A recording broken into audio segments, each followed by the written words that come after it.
Bonjour et bienvenue dans Amis, le podcast où on revisite des dystopies qui sont de plus en plus proches de notre réalité. Salut, moi c'est Anaïs et j'ai faim. Et moi c'est Marie et le Hunger Game, c'est tous les soirs chez moi depuis que j'ai eu un enfant et que je dois trouver quelque chose à manger. Aujourd'hui, c'est notre grand retour, ou plutôt le mien, puisqu'Anaïs a été très occupée avec un super podcast. Et pour l'occasion, on s'est dit qu'on voulait voir les choses en grand, qu'il était enfin temps de s'atteler à une saga culte, une épopée ultra badante. Franchement, elle est vraiment badante. En revoyant, là, je me suis dit, putain, c'est pas possible, on trouvait ça fun. Et la série de blockbusters qui a propulsé Jennifer Lawrence au rang de star, j'ai nommé Hunger Games. Alors, je pensais qu'on avait à peu près le même rapport à ces films, parce que je savais que tu les avais vus, je les avais vus, on les avait aimés toutes les deux. Mais j'avais lu le premier livre. Voilà, exactement. Moi, je les ai tous lus, mais en parlant juste avant le visionnage, on s'est rendu compte que ça n'était pas du tout le cas, comme vous avez pu l'entendre dans l'épisode d'intro. Donc, il y a un petit écart, c'est-à-dire que je l'ai vu plus que toi, et je l'ai lu c'est-à-dire aussi. que toi, tu t'en souviens. C'est ça, mais parce que je l'ai revu plus récemment, je pense. Mais c'est aussi ça qui fait le sel d'Amis. C'est même vraiment ça, c'est le principe de base. C'est clair, donc c'est que je ne sais rien. C'était ça à la base le concept. Primrose Everdean. Tu vas pas me faire ça pendant tout le film, hein? Non. Ça non plus, tu t'en souviens pas De ce qui va se passer? Qu'est-ce qui se passe dans ton cerveau, en fait? T'as vu ce film plusieurs fois, tu l'as dit toi-même. Ouais, mais il y a longtemps, c'était genre il y a 15 ans, quoi. On est vieille maintenant, tu sais. C'est vrai. C'est aussi le retour de nos bruits de mastication. Oui, tout à fait. Ça aussi, ça vous avait manqué. Donc, contrairement à moi, ça faisait longtemps que tu n'avais pas vu ce film. T'en as pensé quoi lors de ce revisionnage? J'ai trouvé ça beaucoup moins bien que dans mes souvenirs. moi aussi, bizarrement, mais c'est parce que tu l'as trouvé moins bien ou parce qu'on l'a vu à deux, je sais pas. Ouais, mais après, je l'ai revu pour préparer le podcast et franchement, je pense que j'ai eu une expérience extrêmement forte avec le livre et que donc j'ai confondu les deux expériences.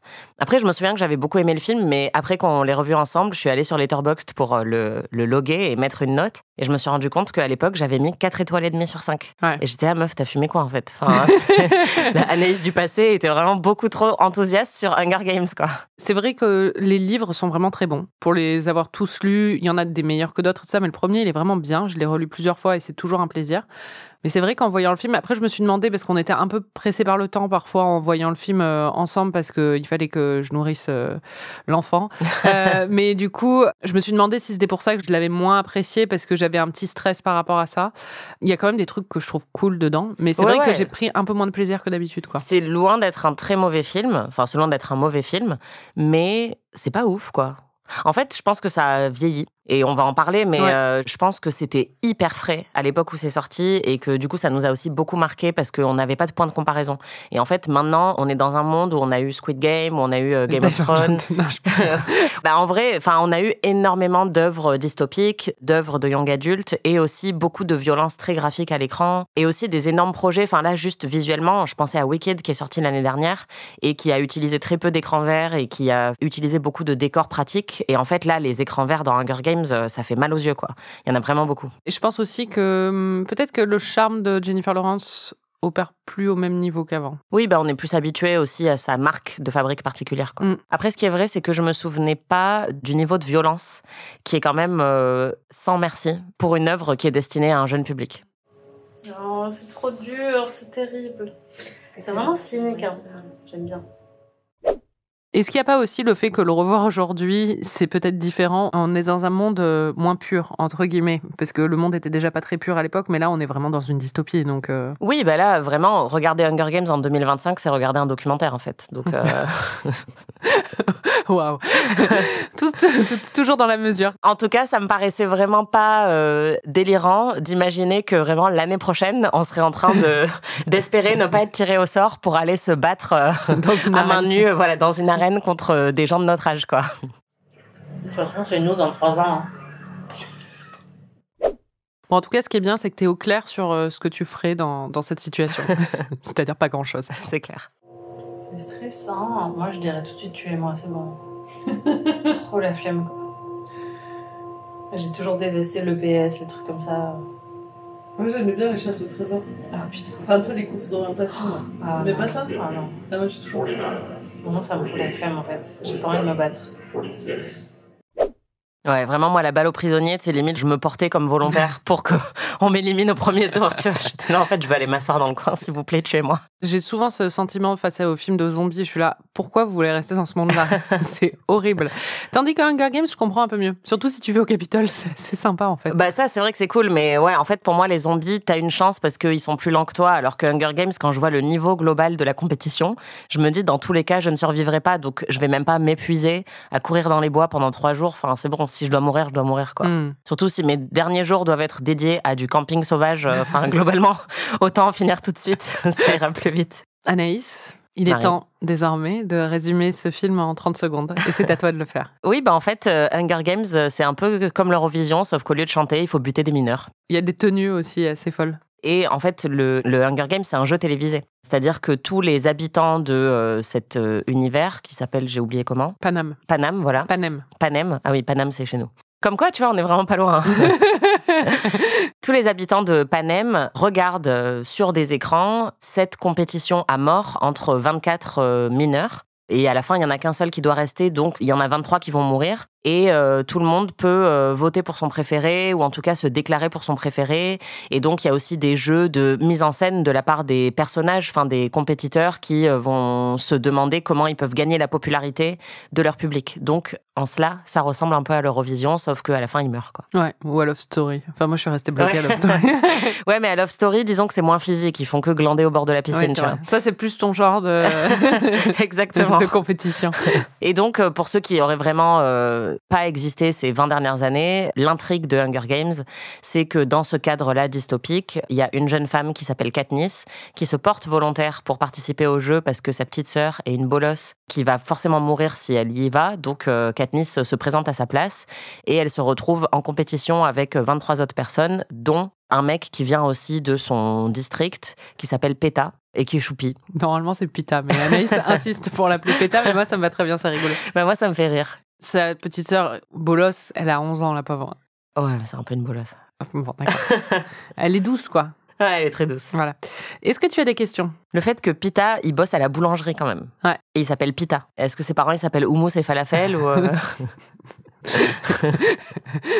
Ah oui, Katniss, personne lui a appris à fermer la bouche face à un nid de frelons. Parce qu'il y a quand même toute une scène où elle est juste à 5 cm d'un nid de frelons, elle fait que ouvrir grand la bouche. Mais c'est sous l'effort, non? Parce Ouais, qu'elle essaie de couper. mais je sais pas, réfléchis un peu, tu vois. Là, tu te transformes un peu en moi. Ouais, grave. Il y a plein d'incohérences comme ça où, par exemple, à un moment, tout le monde dort et tu te dis pourquoi il y en a pas un qui s'est réveillé et qui a tué tout le monde dans leur sommeil, tu vois. Oui, ou pourquoi il n'y en a pas un qui fait le gay, en fait. Le gay. Le gay. Ah, d'accord. G-U-E-T. D'accord. J'ai aussi noté, c'est loin d'être mauvais, mais est-ce que c'est bien? C'est une question rhétorique. Mais... Est-ce qu'on peut dire que Rue s'est retrouvée dans une impasse? Oh, c'est beau.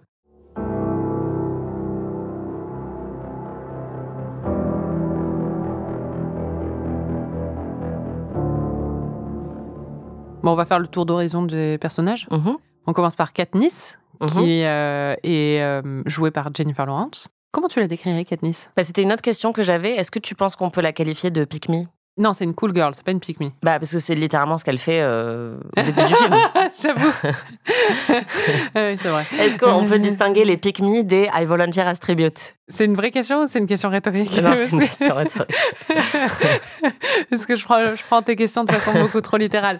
Mais pour vraiment y répondre, En fait, je sais même pas ce que c'est une pick-me. Une pick-me, pour expliquer le langage d'Internet, c'est une fille qui, en fait, pick-me, elle le dit au mec, en fait. Donc, c'est un peu... Oui, elle fait tout pour être choisie par un mec, quoi. Voilà, et elle a tendance à dénigrer les autres femmes ou à être faussement humble ou à dire « Ah, je comprends pas pourquoi je suis hyper forte en sport », enfin, ou des choses comme ça. Elle la joue cool et tout ça, mais elle est tout le temps dans la séduction, quoi. Donc, c'est un peu la nouvelle version de la cool girl, en vrai. Oui, donc en fait... Non, c'est une pick-me. Elle a un petit côté revêche, en fait. Je pense que Jennifer Lawrence, c'était un peu l'incarnation de la cool girl ces années-là. Et du coup, on a un peu transposé ça sur Katniss. Mais le personnage de Katniss, ce qui est intéressant avec elle, c'est que dans le livre comme dans le film, là, je trouve que c'est assez bien transposé. C'est un personnage qui est revêche, qui a du mal à séduire, qui ne sourit pas et qui a vraiment pas envie de faire plaisir, quoi. Oui, qui cherche pas à séduire. Ouais. Oui, en gros, elle est hyper belle.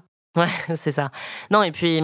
Elle a un côté très viriliste qui aussi, moi, me plaît moins aujourd'hui, maintenant qu'on a eu une meilleure représentation aussi féminine à l'écran, je pense, ces dernières années, elle est quand même dans des réflexes très macho, Katniss. Donc, dans quelle mesure ? Elle dit à sa mère qui a souffert de dépression, elle lui dit c'est bon, tes sentiments à la con. Enfin, elle dit à sa sœur de pas pleurer. You can't tune out again. No, you can't. Not like when Dad died. I won't be there anymore. You're all she has. No matter what you feel, you have to be there for her. Do you understand? Don't cry. Don't cry. Don't. Il y a plein de petits moments dans le film où montrer une émotion ou une vulnérabilité, ça semble être quelque chose qui l'agace. Et elle-même est plutôt dans une démonstration de force et aussi même dans sa manière d'être, justement, répond à des codes plus virils. Tu vois, c'est un personnage qui est taiseux, qui est vachement dans la force et l'abnégation, mais qui, justement, va pas être souriante, tu vois. Ouais, je l'avais jamais vu comme ça. Après, je pense que c'est parce que j'ai le contexte du livre aussi qui est toujours bien en tête, mais... Par exemple, le truc avec sa mère, c'est vrai qu'elle est cruelle quand tu vois la scène, mais c'est aussi parce que le film le sous-entend, je sais pas si c'est très clair, mais après la mort de son père, en fait, elle était beaucoup plus jeune qu'elle ne l'est aujourd'hui. Elle devait avoir 12-13 ans ou quelque chose comme ça. Et elle s'est retrouvée à s'occuper toute seule de sa sœur parce que sa mère était dans un état catatonique alors que elle-même était encore une enfant, quoi. Et donc, elle a du mal à pardonner ça à sa mère parce qu'elle a l'impression qu'elle a dû jouer son rôle et qu'elle-même avait perdu son père et sa mère avait perdu son mari, certes, mais en fait, elle n'a pas joué son rôle de mère, donc elle lui en veut par rapport à ça. Enfin, pour moi, c'est pas viriliste. Non, mais pour moi, ça, c'était très clair, hein, mais c'est juste que du coup, j'ai même fait une blague au moment où on a regardé le film où, au moment de dire au revoir à sa mère, elle lui dit, j'en ai rien à foutre de tes sentiments, tu vois. Non, mais je suis d'accord. Et mais... tes émotions, là, elle dit un truc un peu méprisant sur le fait que sa mère a pu ressentir des émotions très, très profondes, justement, après la perte de son mari, quoi. Katniss, elle vient du district 12, qui, dans la hiérarchie de Panem, est le pire district. C'est le district de la 12. Ouais. C'est le district où, en fait, ce qu'ils ont, c'est le charbon, quoi. Donc, c'est leur atout. Parce qu'en fait, la façon dont c'est foutu dans le livre de Suzanne Collins, chaque district a une spécialité. C'est un peu un gimmick chelou. Et c'est assez drôle d'ailleurs parce que ils sont amusés des années plus tard à faire le plan des États-Unis parce que Panem c'est les États-Unis, hein, selon en mettant les districts et en fait tu te rends compte qu'elle avait pas trop réfléchi à où les placer sur la carte parce que t'as le 1 qui est dans le nord-ouest et le 2 qui est dans le ou le 3 qui est dans le sud-est, ils sont pas du tout les uns à côté des autres, ça n'a aucun sens. Mais en gros, le district 12, ça correspond aux Appalaches, aux États-Unis, qui est la région la plus pauvre des États-Unis, qui est la région un peu c'est connu comme étant la région de Pecno. C'est aux Arcs, les Appalaches. Voilà, exactement. C'est très pauvre, c'est isolé. Et c'est une ancienne région minière. Et donc, c'est sur ça que joue en fait le district 12, qui est une ancienne région minière, mais qui du coup aussi est plus éloignée du centre de Panem, qui est le Capitole. Et le Capitole, c'est Salt Lake City. Donc, c'est vraiment... loin, et au cœur des États-Unis. Elle est mormone, Suzanne Collins ? Non, pas que je sache, mais c'est marrant parce que du coup, il y a un petit thème avec Twilight, qui était à la même époque et où là... Bah oui, c'est ça, imaginez que le centre, le Capitole, du coup, c'est l'Utah, c'est marrant, quoi. Oui, mais en même temps, c'est des méchants. C'est vrai. Donc... Donc, elle a vécu un truc un peu dur quand même. Elle a eu une enfance pas cool. Son père est mort dans l'explosion d'une mine. Elle va chasser des écureuils dans la forêt. Enfin, c'est la loose, quoi. Oui, pour moi, j'ai l'impression qu'il n'y a pas de distinction. Enfin, que sa vie est pas cool globalement, quoi. Non, ça c'est... elle vit dans une dystopie où tout le monde est habillé en gris et où elle mange des écureuils et... C'est ça. Et sa vie va devenir cool pendant 3 heures avant qu'on la mette dans une arène pour mourir. Donc, c'est un peu violent. Elle est caractérisée, on l'a dit, par son côté un peu revêche et sauvage et beaucoup par son affection pour sa sœur. C'est vraiment ça qui lui donne un peu d'âme, parce que c'est vrai que sinon ce serait une machine très peu froide. Et même dans le livre, en fait, c'est le cas. C'est-à-dire que Haymitch, qui est son mentor quand elle rentre dans les jeux, lui dit qu'il faut qu'elle joue tout sur son affection pour sa sœur, parce que c'est ça qui la rend humaine, quoi, aux yeux des gens, vu qu'il faut qu'elle soit aimée. Sa sœur, par contre, tu l'as dit, c'est une bolosse. C'est une chouineuse, quoi. Elle fait que chouiner. Dis donc, qui était la personne qui, il y a 3 minutes, disait que Katniss était viriliste parce qu'elle s'en prenait aux émotions? Je trouve que c'est un personnage qui est pas hyper bien écrit dans le film, le personnage de la sœur Primrose, parce que il y a que ça justement. Et s'il y a un petit moment qui est bien fait, c'est justement au moment où elle est sélectionnée pour aller se battre dans l'arène. Elle remet en place ses vêtements comme sa sœur lui avait fait plus tôt. Et ça, c'est un petit détail qui est super bien trouvé. Mais sinon, tout le reste, c'est chouine sur chouine sur chouine. À un moment, même sa sœur Katniss met une jolie robe. Et là, t'as Primrose qui dit « Mais moi aussi, j'aimerais porter une jolie robe. » Enfin, vraiment, tout ce qui se passe dans sa vie, que ce soit heureux ou triste, elle chouine. C'est un peu chiant. Après, tu la vois juste sur une journée. Sur cette journée, elle est tirée au sort pour aller mourir et sa sœur se porte volontaire à sa place. Oui, mais avant d'être tirée au sort, elle est déjà chiante, quoi. Ouais, mais c'est la journée. Alors qu'elle fait rien. Enfin, c'est sa sœur qui part chasser les écureuils. Ouais, enfin, tu vois, t'as envie de lui dire, je sais pas, prends-toi en main. Je sais pas, elle a l'air faible. Après, c'est son rôle, mais. Ouais. Non, c'est pas de chance quand même. Hein. Bah non, c'est pas de chance. Comme par hasard, la fille qu'on voulait pas qu'elle soit choisie, quoi. On nous explique très rapidement que lors de ce tirage au sort pour désigner les compétiteurs, il y a certaines personnes qui mettent leur nom plusieurs fois dans le tirage au sort, ce qui déséquilibre évidemment leur chance d'être choisie. Primrose n'a mis qu'une seule fois son nom, alors que l'autre, là, il l'a mis 42 fois. Gale. Et Primrose est quand même choisie. Donc tu dis, putain, c'est quand même... Alors, pas de chance. Voilà, c'est un peu le principe de la fiction, mais là, c'est vrai que tu te dis, c'est fou que ça tombe sur elle, quoi. Bah oui.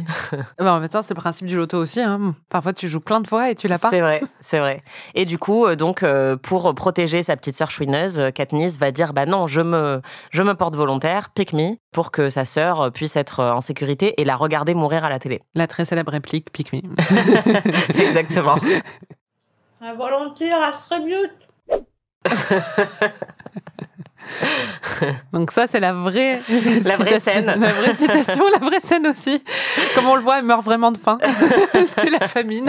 C'est exactement comme ça que Jennifer Lawrence délivre cette fameuse réplique. C'est ça. Primrose Everdeen. Prim! I volunteer! I volunteer as tribute. I believe we have a volunteer. L'autre qui est sélectionné, et le pauvre, il a personne pour se porter volontaire à sa place. C'est clair. C'est Peeta Mellark, un super nom et prénom, joué par Josh Hutcherson. Et toi, t'aimes bien Peeta. Je l'adore. Ou plutôt, t'aimes bien Peeta. Il est malin, Peeta. Hein. Bah oui, je l'adore. Je me souviens plus de lui, mais je l'adore. Il va mourir, Peeta. You know what my mother said? She said District 12 might finally have a winner. But she wasn't talking about me. Ouais, mais avec une coloration pareille, je sais. Les cheveux verts, quoi. Tu te souviens pas de ce qui arrive à Peeta? Non, mais je crois que c'est pour ça que ça m'avait saoulé à la longue. Parce que il lui était arrivé un truc, ou alors il était pas... Ça me plaisait plus. Toi, tu regardes pour Peeta, quoi. Exactement. Pour Peeta, et je veux qu'ils soient ensemble, en fait. On sent qu'il y a eu beaucoup de... On saura jamais de quoi. Peeta, d'accord. Pourquoi? Bah, Peeta, c'est le nice guy, c'est le boy next door, littéralement et métaphoriquement. Enfin, c'est vraiment le personnage de gentil garçon qui a un crush secret sur elle et qui est censé être moins impressionnant physiquement que d'autres prétendants pour Katniss. C'est un acteur qui est un peu plus petit que les acteurs qu'on a l'habitude de voir au cinéma. Il est plus petit que la description du livre aussi. Peeta, dans le livre, est censé être grand et baraque. Ouais. Moi, je pense que j'ai de l'affection déjà pour lui pour ça, parce que on sait que pour les mecs, la taille, c'est un truc qui peut être extrêmement complexant. Et j'ai entendu plein de gens au fil des années dire ah non, mais Peeta il est nul, notamment parce qu'il est petit. Or, moi je le trouve très choupi et je trouve qu'il est vraiment très très bien, Josh Hutcherson dans le rôle. Et justement, c'est censé être le mec un peu l'outsider, qui est gentil mais qui déborde pas ni d'assurance ni de sex appeal, mais qui va aussi séduire la fille, ou en tout cas devenir un prétendant sérieux dans un triangle amoureux. Et comme c'est l'outsider du triangle amoureux, moi j'avoue que ça me plaît bien, quoi. J'ai envie qu'il gagne un peu envers et contre tout. Ouais, je sais pas. Moi j'aimerais bien faire ça avec mon crush. C'est une bonne façon de passer du temps avec lui. Bah exactement. Et puis, il est très stratège et justement, derrière cette apparence de nice guy, enfin, il a une vraie nature profondément gentille, mais il est aussi très malin. Et dès le départ du film, il est très réaliste sur le fait qu'il a très peu de chances de s'en sortir. Et il est totalement admiratif de Katniss et il pense par contre que c'est elle qui va gagner. Il a un autre talent que son talent de stratège, c'est qu'il sait jeter des trucs. C'est vrai, parce que comme il travaille à la boulangerie, il a l'habitude de porter des gros sacs de farine et ça l'a transformé en machine de guerre. Ouais. Lui, son talent, c'est jeter des trucs, du coup. C'est un trop bon jeteur, vous comprenez pas.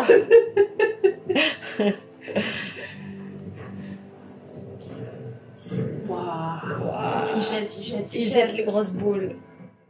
Un autre talent qu'il a acquis à la boulangerie, visiblement, c'est le honneur de Vinci, le mec, en fait. C'est clair. Parce qu'il décorait les cupcakes, d'un coup, il peut te faire un trompe-l'œil, mais comme jamais t'as vu, quoi. Il sait se déguiser en tronc d'arbre. En fait, c'est un caméléon humain. Voilà. Il est très, très fort. Qui savait que tous les comptes Facebook là, de décoration de gâteaux, en fait, elles ont des talents. C'est clair. Le Hunger Games, ça survivrait grave. Et puis surtout, moi, encore une fois, comme il me manquait peut-être certaines parties de contexte, mais je me disais, le gars décore des gâteaux. Enfin, on n'est pas dans la même réalité. Il y en a une, elle mange des écureuils et lui, il décore des gâteaux. Mais quoi. Justement. Ouais. Et ouais, voilà. Mais tu vois, ça, c'est des sous-textes. Il faut savoir lire entre les lignes. C'est ça. Clairement, ce film est trop subtil pour moi. Le troisième bord du triangle. La troisième pointe. C'est Gale. Gale qui est joué par Liam Hemsworth. Frère de Chris. Voilà, comme tu l'as décrit, je sais pas si on l'a gardé dans l'intro, mais le moins beau des Hemsworth. C'est ça, c'est pas très sympa pour lui. Non, c'est pas très sympa. Disons que lui n'a jamais été élu homme le plus sexy du monde, contrairement à son frère. Non, mais lui a été marié à Miley Cyrus et l'a trompé. Voilà, une différence de CV du coup entre les deux. Exactement. Et lui, comment il va se retrouver là-bas? Il va se retrouver. Bah lui, il y va à un moment, non? Non? Où ça? Dans les Hunger Games. Non? Liam Gallagher, là? Il y va pas? Okay. Maybe.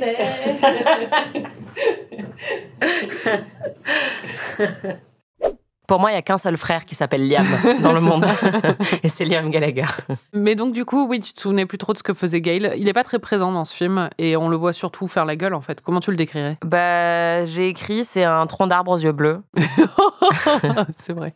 Globalement, il fait pas grand-chose, mais c'est censé être pour le coup un ami de Katniss depuis très longtemps. Ils sont très complices et on est censé sentir une tension qui crépite entre les deux.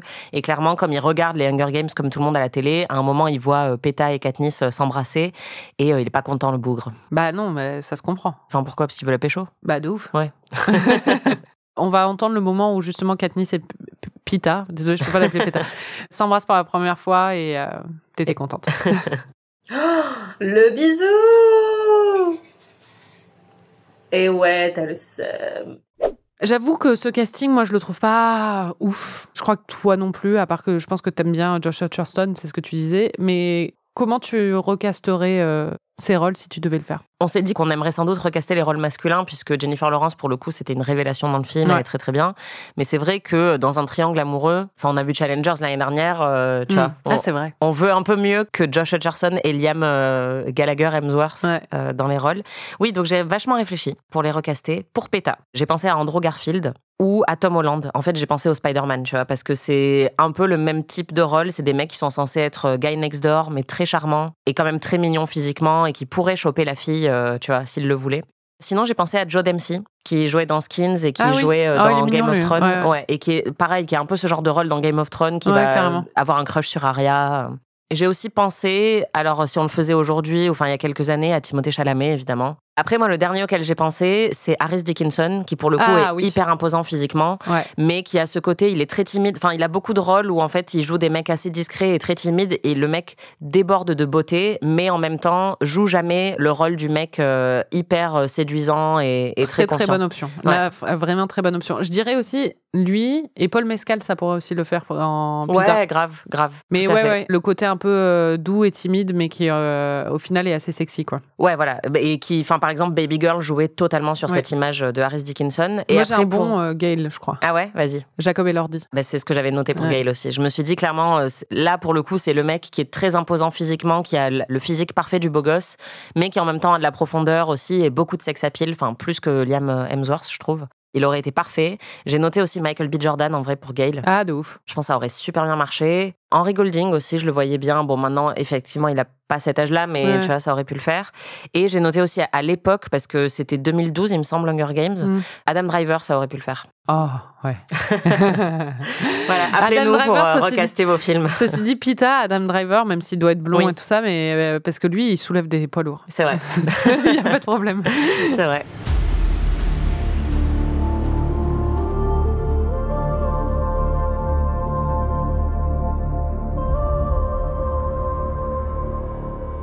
Bon, il faut parler du reste du casting aussi, qui est impressionnant. Mais je trouve que Hunger Games, c'est là où vraiment ça brille. C'est-à-dire qu'à tous les niveaux, tu as un casting assez exceptionnel. Les 3 principaux fonctionnent bien, même si Liam Hemsworth est un peu moins bon que les 2 principaux. Oui, mais il aura peut-être l'occasion de se révéler dans les prochains films. Hein. Moi, je m'en souviens pas. Donc, ouais, enfin bon, oui. Mais il est pas mauvais, disons, enfin dans mon souvenir, mais il brille pas non plus. C'est pas une révélation, quoi. Mais après, le reste du casting est vraiment très, très bon. On a Elizabeth Banks dans le rôle de Effie Trinket, qui à l'époque n'était pas si connue que ça, Elizabeth Banks. Elle a un peu été révélée par... Parce que Pitch Perfect, c'était au même moment. Ouais, c'est ça, exactement. C'était aussi... c'était un peu son heure de gloire. Oui, voilà, c'est ça. Effie Trinket, donc, qui est l'envoyé du Capitole dans le district 12 pour tirer au sort les tribus. Et ça t'a fait penser la scène où elle tire au sort, où on voit sa main un peu presque au ralenti tourner et faire jouer le suspense sur un truc absolument horrible. Elle est en train de décider qui va mourir. Ça t'a fait penser à un moment très connu de la télé que j'avais complètement oublié. Tu m'as envoyé la vidéo après, ça m'a beaucoup fait rire. On dirait Céline Dion à la Starac.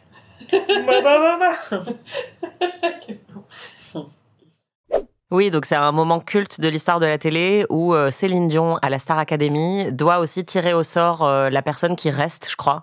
Non.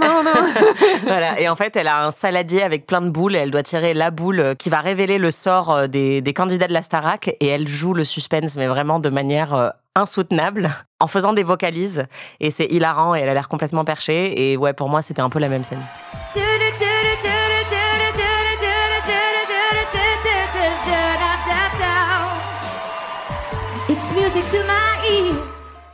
J'étais dans le public. C'est pas vrai. Oh my god. Dans la fosse. Ah putain, tu as vécu l'histoire. C'était horrible. Imaginez-vous, il y a 2 heures d'attente avant, 3 heures d'émission. On a les pieds en feu. Et l'autre, elle est en train de faire des vocalises sur scène. On a envie de crever. Voilà, Hunger Games, c'est pareil. Ça, c'était notre productrice Aurélie qui était sur place donc pour ce grand moment de télé. Il y a aussi Haymitch, qui est joué par Woody Harrelson. Aussi dans un grand... Enfin, Woody Harrelson, il est connu depuis des années, hein, mais c'était à peu près au même moment que True Detective. On était dans les mêmes années ou un tout petit peu après. C'était un peu avant. Mais disons que c'est à ce moment-là qu'il a été introduit à un nouveau public, puisqu'il y avait un public plus âgé qu'il connaissait justement des films de Richard Linklater, Dazed and Confused, etc. Et là, oui, moi je pense que j'ai découvert Woody Harrelson sans doute grâce à Hunger Games. Ouais, je pense aussi, honnêtement. Sans trop calculer qui c'était, jusqu'à True Detective, où là, j'ai associé le nom à la personne. Quoi. Ouais. Et en fait, j'avais totalement oublié tout, globalement, mais aussi que Woody Harrelson jouait ce rôle. Donc Haymitch, tu te souviens plus qui c'était? Pas du tout. Ça peut pas être Stanley Tucci, vu qu'on l'a déjà vu. Qu'est-ce que ça pourrait être? Bradley Whitford. Ah, mais oui, putain. Ah oui, c'est vrai. J'avais oublié. Haymitch, c'est un sympathique alcoolique qui a gagné il y a très longtemps les Hunger Games et qui depuis est devenu mentor pour les autres candidats des Hunger Games. Et donc, on sent qu'il a un peu traversé des choses difficiles et que maintenant, le whisky est son meilleur ami. Voilà, exactement. C'est tout à fait ça. Et il est très irrévérencieux et très attachant, comme Woody Harrelson, en fait. C'est un peu sa personnalité. Enfin, Woody Harrelson, déjà, joue rarement des personnages sobres. Oui, c'est vrai. Après, dans True Detective, c'est le seul contre-emploi de sa carrière, je pense. Mais là, oui, il est hyper charmant et c'est lui qui humanise beaucoup Katniss, puisque il va très vite développer une affection pour elle et être très impressionné par elle, et donc il représente un peu le public aussi qui va s'attacher à elle un peu malgré lui. Qui est l'une des rares personnes qui sait lui tenir tête ou lui dire un peu d'arrêter ses conneries quand elle est en mode trop rebelle ou des choses comme ça, et ça c'est quelque chose qui reste sur les autres volets de la saga aussi. You really want to know how to stay alive? You get people to like you. Oh. Not what you were expecting. When you're in the middle of the games and you're starving or freezing, some water, A knife or even some matches can mean the difference between life and death. And those things only come from sponsors. And to get sponsors, you have to make people like you. And right now, sweetheart, you're not off to a real good start. On a César, qui est joué par Stanley Tucci. The Great Tucci. Notre daddy à tous. Voilà, connu pour ses vidéos TikTok sur les pâtes italiennes, qui là a une perruque assez incroyable. C'est encore la preuve que non seulement la calvitie peut être extrêmement sexy, et que pour certaines personnes, c'est la meilleure option. Ah oui, clairement. En tout cas, dans ce cas-là. Ah putain, j'avais oublié ça. T'as oublié Stanley Tucci, ça s'appelle Bon, il faut aussi qu'on mentionne Donald Sutherland qui joue le président Snow, qui est devenu un personnage très central après. Il y a même eu un spin-off sur lui. Et puis, il y a un rôle, le rôle de Sina, qui est joué par... on va voir, on va l'entendre. Tu ne t'en souvenais plus. C'est qui Sina déjà? C'est son styliste. Ah. C'est un mec qui joue.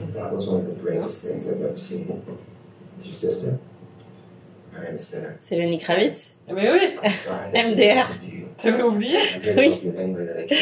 What the fuck? Mais mon Dieu. Tu te souviens plus? Non. J'en étais bouche bée. Et ouais, pour moi, c'est tellement évident que j'y pense jamais, mais... En fait, ce qui est très marrant, c'est qu'ils ont choisi Lenny Kravitz pour incarner le seul personnage normal et un peu chiant de tout ce groupe. En plus, il joue un styliste et il est habillé comme un comptable au Havre. Enfin, c'est vraiment hyper frappant comme contraste parce que Lenny Kravitz, lui et ses écharpes XXXL et son piercing au pénis, clairement, on s'attend pas à le voir jouer un mec qui est juste en costard noir pendant tout un film, surtout dans Hunger Games, quoi. Après, il a quand même un eyeliner bleu doré. Ouais. Et puis il a ses piercings, etc. Mais c'est vrai que il est extrêmement straight dans sa manière de s'habiller et même dans son jeu par rapport à tous les autres personnages qui sont beaucoup plus extravagants dans Hunger Games. Ouais, ce qui est dit plus explicitement dans le livre, c'est que c'est aussi grâce à ça qu'elle lui fait confiance très vite parce que il y a une telle opulence au Capitole, alors que justement les autres districts sont dans le manque et ont faim et tout ça, qu'il y a quelque chose de très déplacé et complètement indécent dans la façon dont il s'habille dans le Capitole. Et en fait, quand on voit Sina, on comprend qu'il comprend ça. Et donc, il apparaît comme tout de suite beaucoup plus sympathique et auprès de Katniss aussi, qui est très méfiante des gens du Capitole, tout de suite, elle lui fait confiance pour cette raison.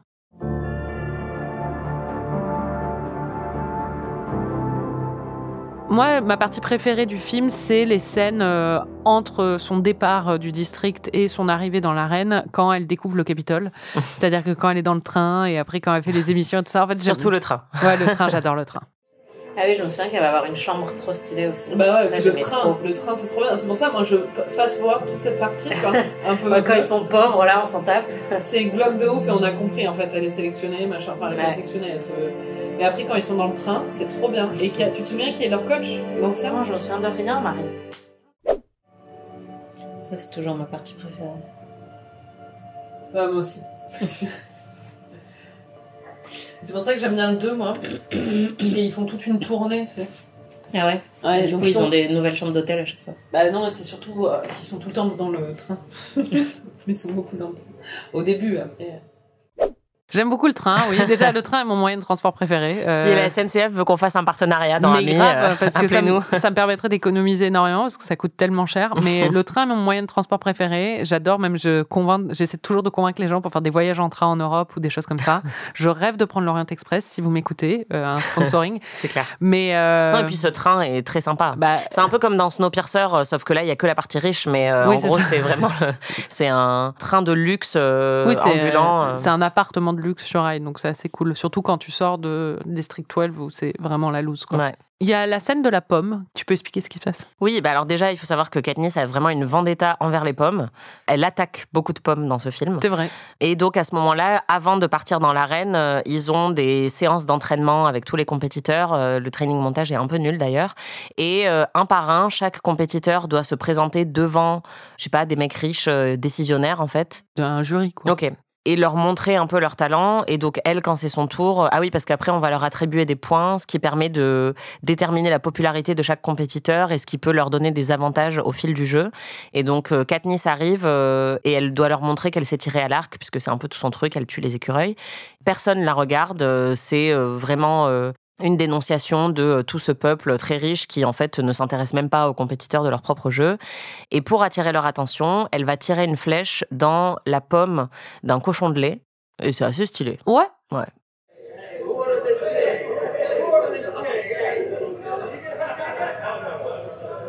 C'est vraiment des trous de balles.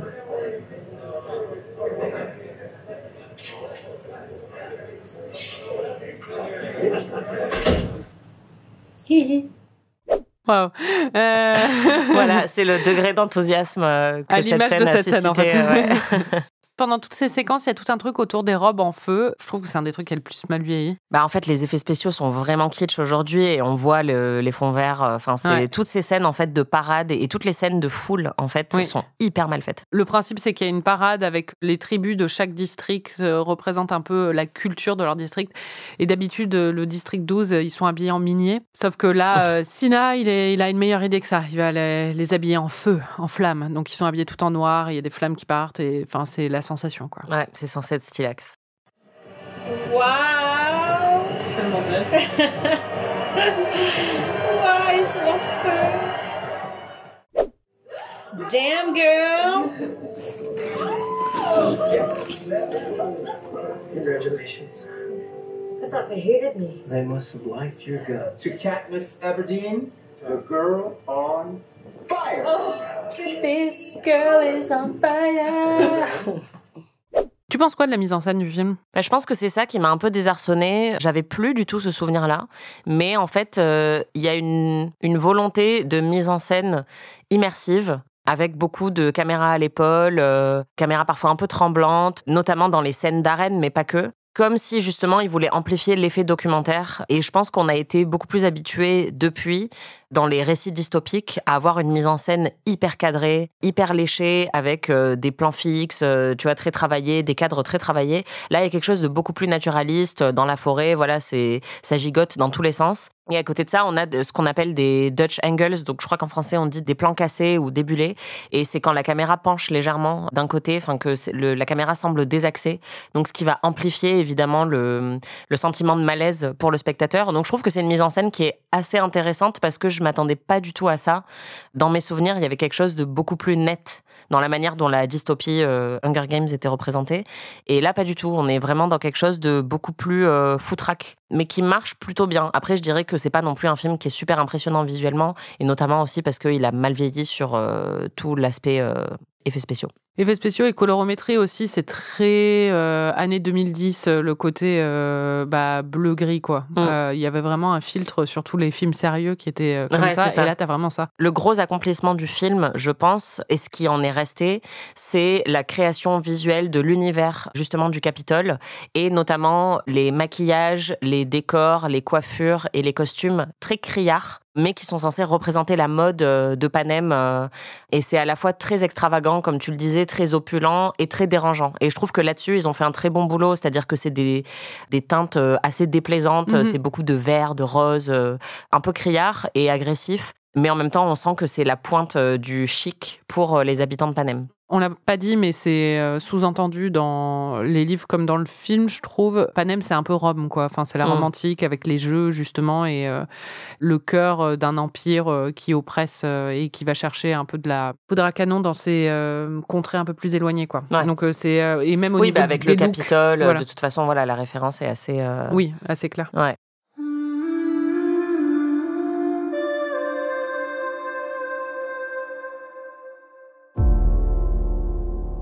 Le principe de The Hunger Games, c'est quand même une bataille à la mort entre des enfants, des adolescents. C'est très Battle Royale, ça lui a beaucoup été reproché. Battle Royale qui est un film japonais que moi j'ai jamais vu, mais sur des ados qui s'entretuent. En fait, Battle Royale a été tellement brutal, je pense, à l'époque, que Hunger Games paraissait très aseptisé en comparaison. Alors qu'en fait, aujourd'hui, quand tu regardes les deux, Battle Royale, je pense aussi que ça a beaucoup choqué parce que c'était nouveau quand on l'a vu. Et si tu le vois aujourd'hui, tu seras peut-être pas si choqué que ça, je pense, par Battle Royale. Et surtout, maintenant, quand on voit Hunger Games, on est un petit peu choqué par certains trucs, quoi. Beaucoup d'enfants tués, quand même. Bah ouais. Il a tué le petit. C'est horrible. C'est un enfant.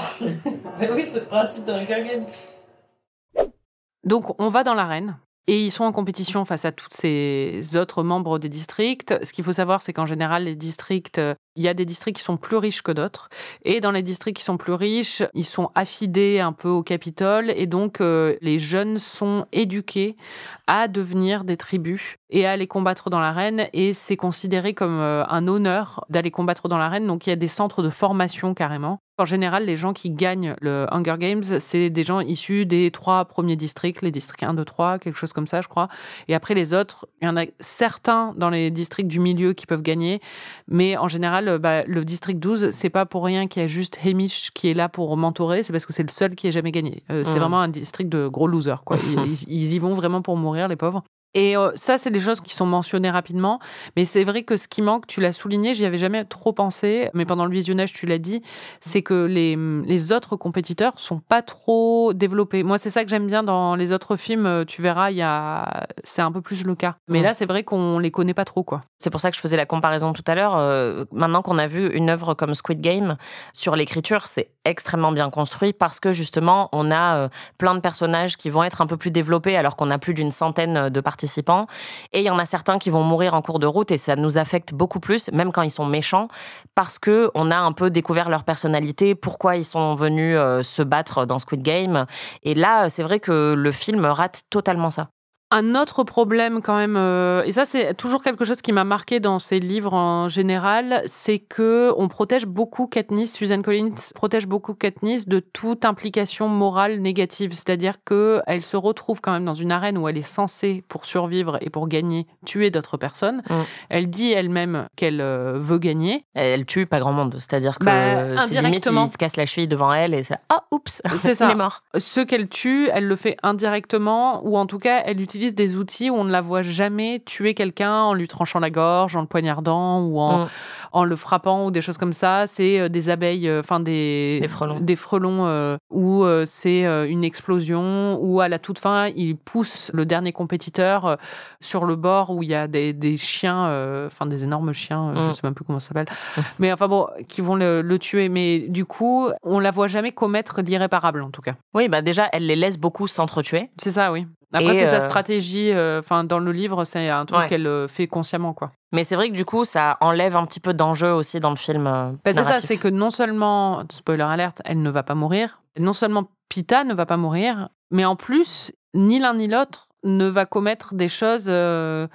J'allais dire qu'ils vont les hanter, c'est pas vrai, parce qu'ils vont être hantés par leur expérience, évidemment, c'est très violent, mais ils vont pas commettre des choses qui les rendraient moins sympathiques à nos yeux, ou plus ambivalents. Ils restent très purs comme personnages. Oui. Je trouve ça un peu facile. Encore une fois, dans une ère post-Game of Thrones, Squid Games, ou même Andor, on a vraiment l'habitude de voir des personnages, même en étant très sympathiques, qui sont beaucoup plus moralement corrompus et qui sont obligés de commettre l'irréparable pour s'en sortir. Donc là, c'est vrai que ça paraît très naïf en comparaison. Bon, il y a quand même une mort choquante. C'est la mort choquante du film. C'est celle de Rue, ou Roux, qui est jouée par Amandla Stenberg. Et sa mort est assez triste et choquante quand même. Bah oui, parce qu'on s'attache à elle quand même. Bah oui. Non, mon souvenir, c'était pas ça. Mais non. Dans le livre, je crois qu'il y avait juste des... Si, c'est ça. Elle est morte? La petite Rue? Elle va revenir après. Mais c'est ce genre de film. La mort de Rue Roux, elle est importante parce que c'est elle qui va déclencher la révolte. Enfin, c'est ce qu'on voit dans le film. On voit que c'est à ce moment-là que les premiers signes de révolution commencent à apparaître quand les gens, parce que le programme est diffusé dans tout Panem, quoi. Et donc, ils voient dans le district d'où est originaire Roux, ils voient cette très jeune fille mourir sous leurs yeux et en plus mourir de façon, encore une fois, très pure. C'est-à-dire qu'elle a rien commis de mal et ils voient l'hommage que Katniss lui rend et c'est ça qui va commencer une révolte. Oui, parce qu'il y avait eu une complicité qui s'était développée entre Rue et Katniss dans les jours précédents. Katniss qui forcément a son instinct qui se développe, enfin comme elle a ce lien avec sa sœur, on sent que c'est une petite sœur de substitution et elle a une telle humanité dans sa manière de traiter Roux que ça va toucher les gens qui regardent à la télé. Ah, et là il y a une vidéo, une caméra. De toute façon, il y a une caméra tout le temps. Voilà, elle va faire. West Coast. Qu'est-ce qu'il y a? Oula, attends, ouais, d'accord, je te roule. Oui, c'est ça, elle fait vraiment ça. Mais voilà. Je me souvenais bien qu'elle embrassait ses doigts quand même.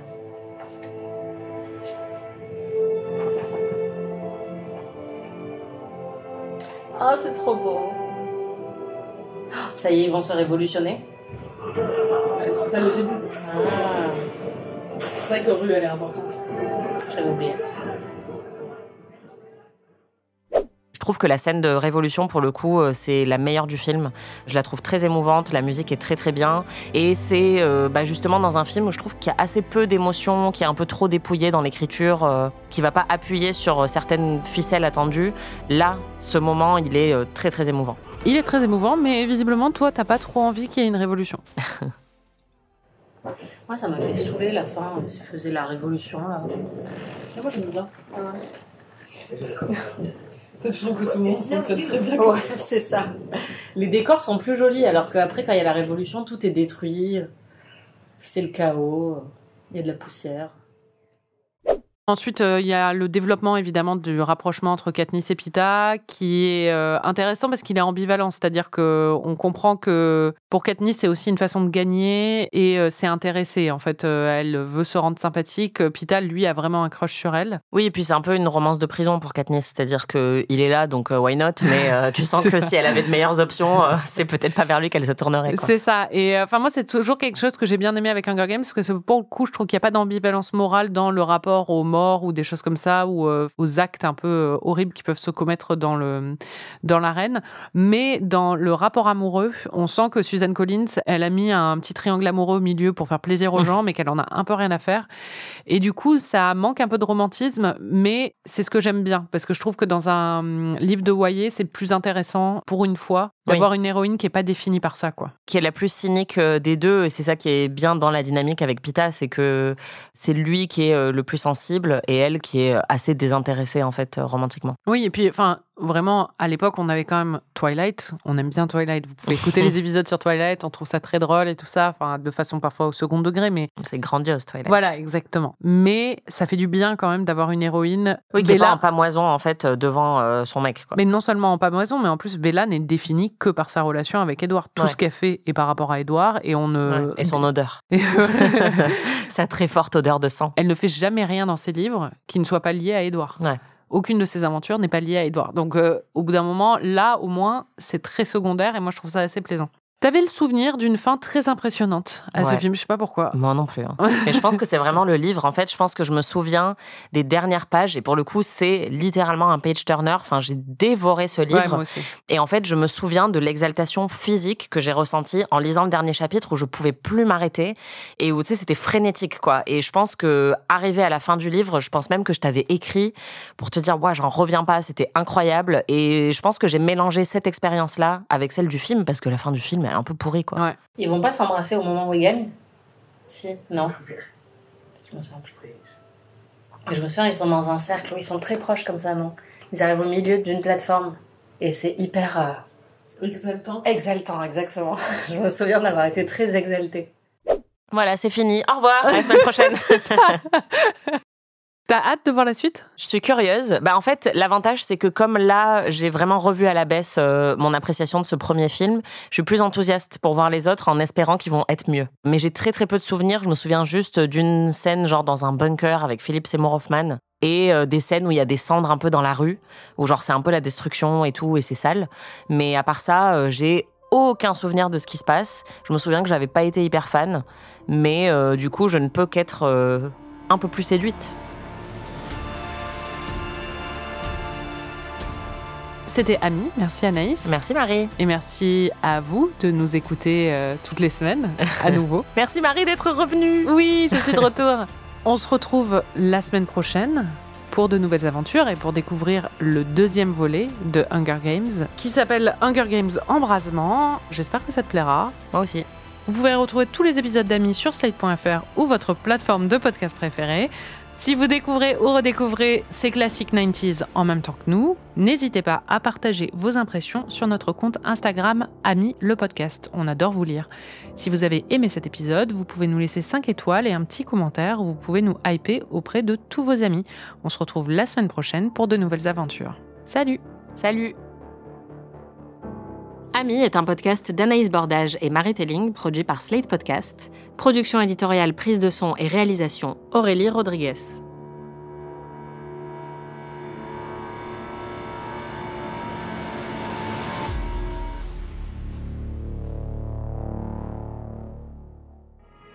c'est les gens morts? Oui. Putain, et on leur met les... Eux aussi, ils sont accros aux écrans. De ouf.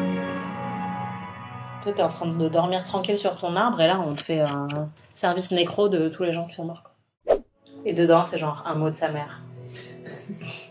Ça, c'est toujours les trucs, c'est genre dans Secret Story, où ils reçoivent des trucs à la con comme ça, genre une lettre. Ou à Koh-Lanta, quand ils reçoivent une lettre, et t'es là, bah merci, mais ça se mange pas, quoi. Donnez-moi du riz. Don't be afraid. I'm not afraid. Ouais, t'es trop une badass. Mais ouais, c'est trop une badass. J'ai peur de rien. Bah, on a peur de rien. C'est une inversion des rôles genrés. Ouais, parce que c'est lui qui est le sensible. Le sensible. Le petit pétard. Mais elle, c'est l'alpha. Donald. Il y a quand même Julianne Moore qui joue dans cette saga. Ah ouais? Et ça, on l'oublie trop souvent. Bah, je l'avais oublié.